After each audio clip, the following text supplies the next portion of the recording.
Zoe! Kanina pa kita hinahanap. I feel like celebrating. Cocktails! Tara! Anong cocktails? Kakamatay lang ni Justin. And so, ospital to, di ba? People die here every single day. And it's a blessing in disguise na wala na rin si Justine. How can you say that? Well, now, hindi na siya makakapagsubong kahit kanino tungkol sa sekreto natin. Hindi siya magsusumbong. Well, you don't know that. Teka nga. Did you do this? What? No! You did this! Pinatay mo si Justin! Tumahimik ka nga. Di ba sabi na bangga sila? I don't believe you! Well, then don't. But full disclosure, may inutusan nga ako to shut that Justine up for good. Ang kaso lang, na-injure yung utusan ko. Sobra ka na! Kaibigan ko si Justine! Ba't ka ba nagagalit sa akin? I did this for us, for you. Kahit na mali pa rin yun. Pati tuloy si Dad nadamay. Eh di ba nga, pinoproblema mo yung pagpunta ng daddy mo sa States at hindi ka makakasama? You should be thanking me. Because now, he cannot attend those clinical trials and he'll never get his memory back. Which means your secret is safe for good.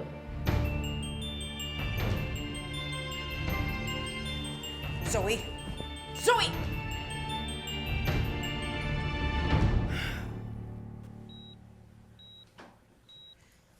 Stable na po yung vital signs ni tatay. Hindi na nga po sa ER, nagising na po siya eh. Bakit ngayon pa ito nangyari? Si Justine, wala na.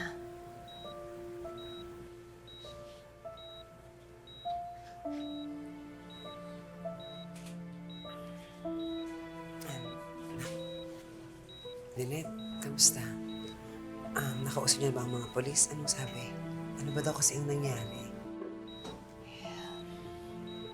Sabi ng mga pulis, banggaan daw eh.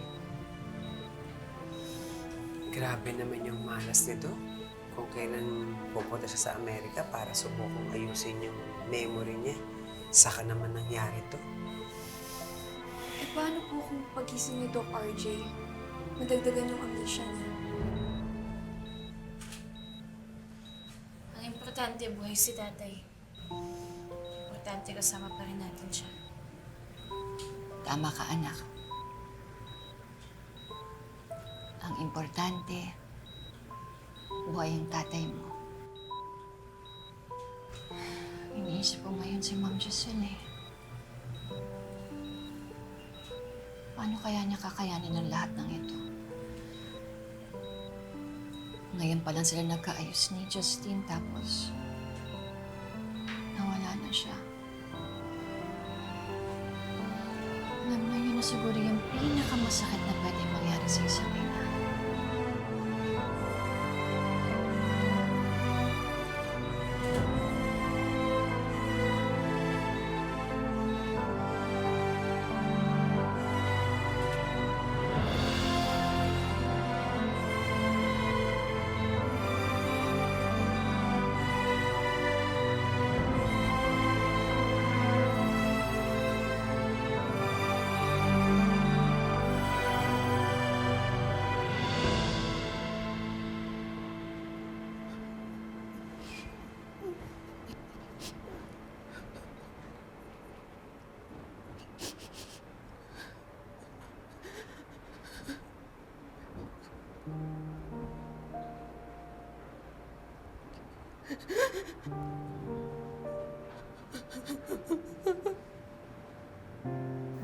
Gustong-gusto ko na po kayo mayakap. I love you so much. Hindi na ako papayag na mawala yung patay. Patawarin mo na ako, anak ka. Patawarin mo, Mami. Sorry. Sorry din, anak.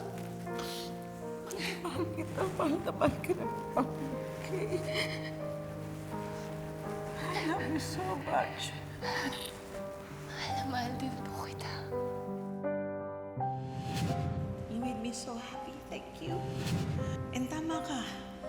We're just starting again. Restart.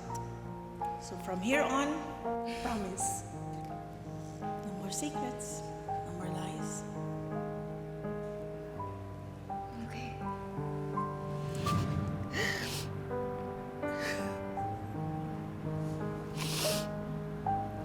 Anak, kung kailan naman tayo naging okay, doon ka naman nawala. Marami pa sana akong planong lugar na punta na kasama ka.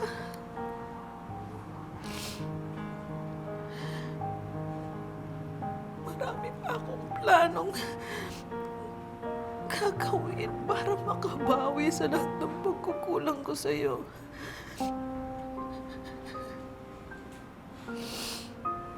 Pero wala ka na. Kaya hindi ko na magagawa yun.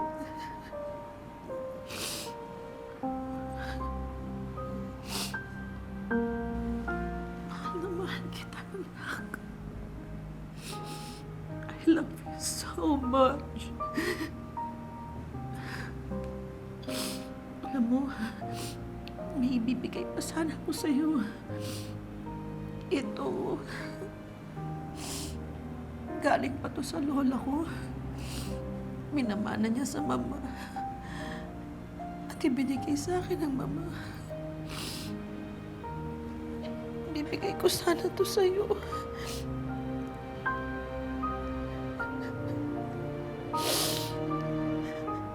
Sana mas maaga kong naibigay sa'yo, anak.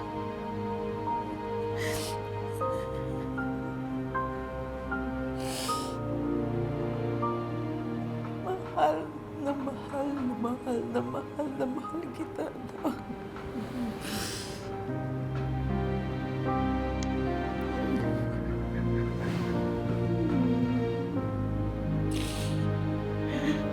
I love you so much.